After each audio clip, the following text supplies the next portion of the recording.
होंगे। कार्यक्रम की शुरुआत श्री चंपेश्वर महादेव मंदिर में दोपहर 3 बजे होगी, जहां सांस्कृतिक कार्यक्रमों की प्रस्तुति यहां पर दी जाएगी। तो यहां विभिन्न मानस मंडलियां भी अपनी प्रस्तुति देंगी और इस कार्यक्रम की अध्यक्षता धार्मिक न्याय व धर्मस्थ पर्यटन मंत्री ताम्रध्वज साहू करेंगे। तो कार्यक्रम में विधानसभा अध्यक्ष डॉक्टर चरणदास महंत और डीसीएम टीएस सिंहदेव भी शामिल होंगे। इसके साथ ही कार्यक्रम में मंत्री रविंद्र चौबे, मोहम्मद अकबर समेत विधायकगण और संसदीय सचिव भी मौजूद रहेंगे। तो करोड़ों रुपए के निर्माण कार्यों का लोकार्पण यहां पर करेंगे सीएम भूपेश बघेल।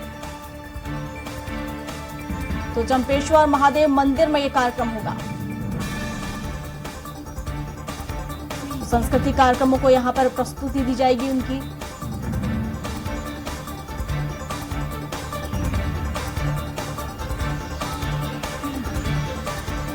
और इस पर विस्तार से जानकारी के साथ हेमंत शर्मा हमारे साथ लाइव जुड़ चुके हैं। तो हेमंत से जान लेते हैं। हेमंत, सीएम भूपेश बघेल आज वहां पर देखा जाए तो जहां सांस्कृतिक कार्यक्रम की प्रस्तुति दी जाएगी और वहां पर कार्यक्रम भी होना है चंपारण में, उसमें जाएंगे और वहां पर शुभारंभ करेंगे, उसका लोकार्पण करते नजर आएंगे। देखिए, मुख्यमंत्री भूपेश बघेल रायपुर और बिलासपुर जिले के दौरे पर रहेंगे। सबसे महत्वपूर्ण कार्यक्रम रायपुर से लगे चंपारण्य में होगा प्रियंका, और वहां पर जो सरकार की फ्लैगशिप योजना है राम वन गमन पथ परिपथ, उसके तहत आज विभिन्न निर्माण कार्यों का लोकार्पण चंपारण्य में किया जाएगा और वहां पर रामायण महोत्सव का भी आयोजन किया जा रहा है। सीएम भूपेश बघेल लगभग शाम 5:30 बजे के आसपास वहां पर पहुंचेंगे। इसके साथ साथ विधानसभा अध्यक्ष डॉक्टर चरणदास महंत, उप मुख्यमंत्री टीएस सिंहदेव सहित कैबिनेट और विधायक और संसदीय सचिव भी इसमें मौजूद रहेंगे। इस चंपारण में जो होने वाले कार्यक्रम है उसमें रामायण प्रतियोगिता भी होगी। इसके साथ साथ भजन संध्या का भी आयोजन वहां पर किया गया है और इस पूरे आयोजन में मुख्यमंत्री भूपेश बघेल की मौजूदगी रहेगी।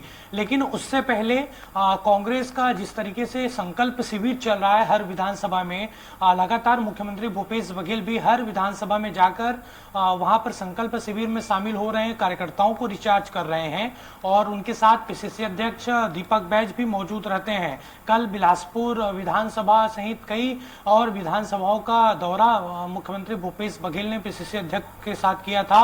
और आज की बात की जाए तो आज कोटा, मस्तूरी और बेलतरा विधानसभा में ये संकल्प शिविर कांग्रेस का होगा।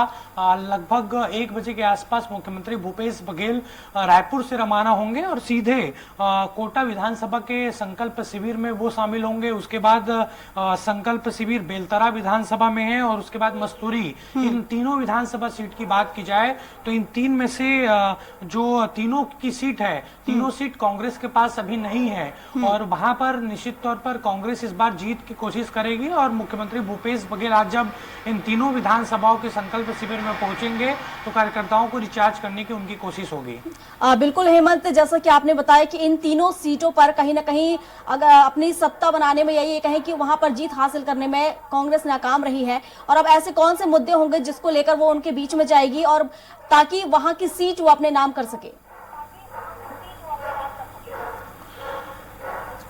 और देखिए प्रियंका, 2018 के विधानसभा चुनाव में इसी तरीके का फार्मूला कांग्रेस ने अपनाया था। लगभग 85 विधानसभाओं में संकल्प शिविर हुआ था और बूथ मैनेजमेंट को भी कांग्रेस ने इसी के जरिए संभाला था। और कोशिश संकल्प शिविर के जरिए यही है कि बूथ लेवल को सशक्त किया जाए, मजबूत किया जाए। और मुख्यमंत्री जहां जहां जा रहे हैं, क्योंकि दावेदारों की संख्या इस बार इतनी अधिक है कांग्रेस में कि कांग्रेस के नेता काफी चिंतित नजर आ रहे हैं। आला कमान भी लगातार यहां पर निर्देश देते नजर आ रहा है कि जिताऊ कैंडिडेट को ही आप चुनाव मैदान में उतारे। लेकिन जिस तरीके से अलग अलग विधानसभा से जो दावेदार निकलकर सामने आ रहे हैं वो कांग्रेस की मुश्किलें बढ़ा रहे हैं। लेकिन संकल्प शिविर में जब मुख्यमंत्री भूपेश बघेल पहुंच रहे हैं और दावेदार वहां पर मौजूद रहते हैं तो उन्होंने मुख्यमंत्री भूपेश बघेल के द्वारा सख्त हिदायत दी जा रही है कि दावेदार कोई भी हो सकता है, लेकिन टिकट एक ही प्रत्याशी को मिलना है। एक व्यक्ति को मिलता है तो सभी जो अन्य दावेदार हैं वो उनकी पूरी तरीके से सहायता करें। अगर पार्टी के लाइन से जाकर वो अगर अलग तरीके से कृत्य करते हैं तो कानूनी जो पार्टी का गाइडलाइन है, जो पार्टी का निर्देश है, जो अनुशासनहीनता करेगा उस पर कार्रवाई होगी। और मुख्यमंत्री भूपेश बघेल ये बात को लगभग हर विधानसभा में कहते नजर आ रहे हैं। तो पूरी तरीके से कांग्रेस विधानसभा चुनाव में जो सरकार ने काम किया है पिछले 5 साल में, जो सरकार की योजनाएं थी, छत्तीसगढ़ मॉडल की बात हो रही थी, इन सभी मुद्दों को लेकर जाएगी।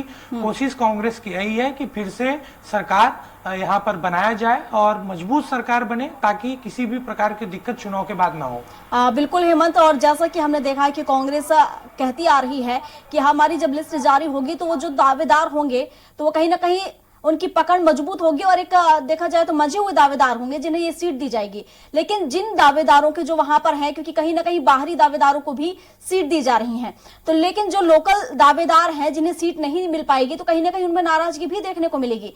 कैसे आखिर इनकी नाराजगी दूर करेगी सरकार?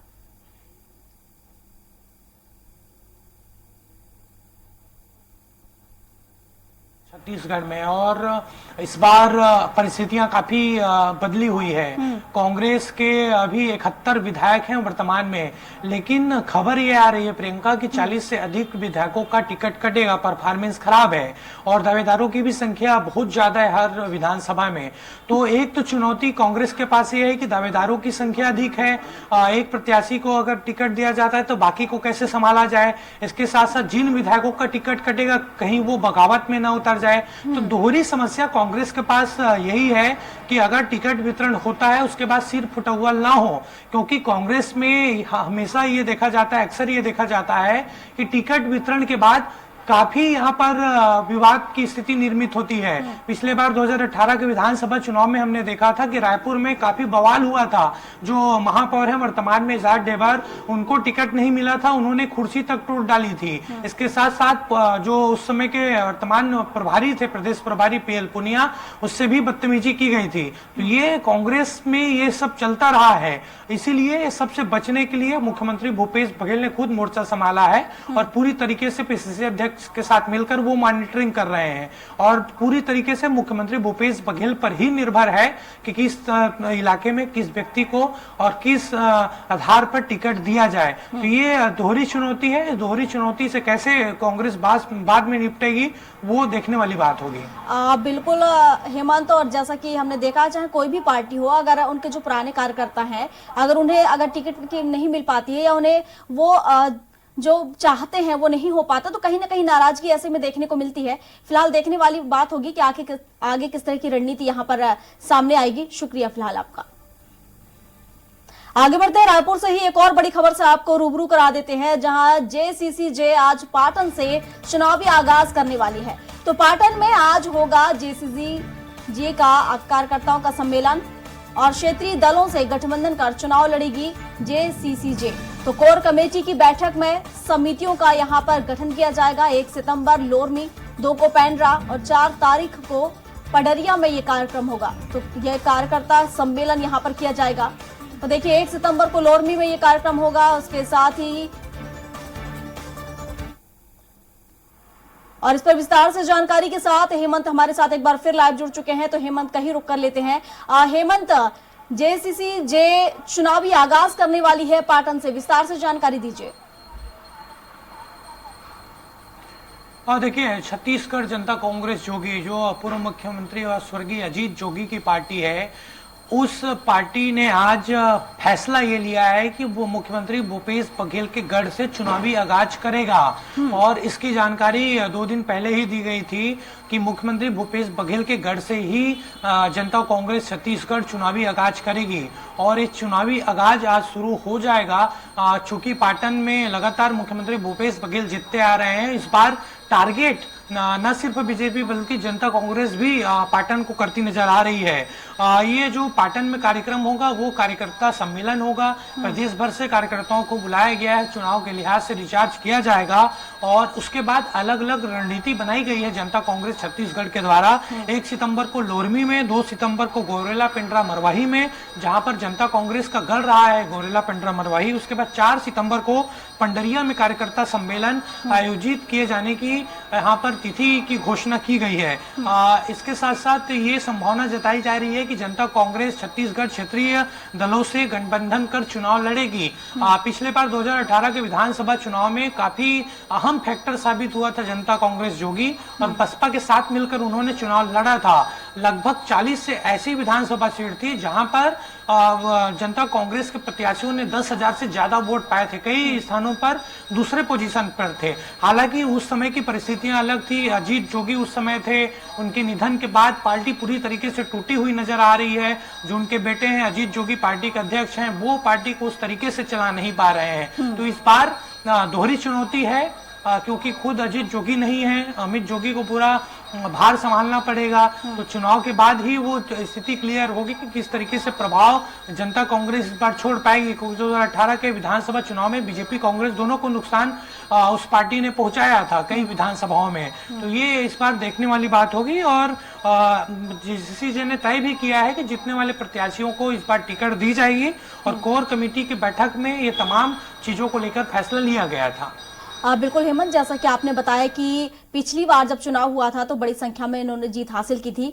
तो और हो सकता है कि आने वाला जो चुनाव है हालांकि जीत ना मिले, लेकिन कहीं ना कहीं वोट काटने में जरूर कामयाब होंगे वो। शुक्रिया आपका हेमंत।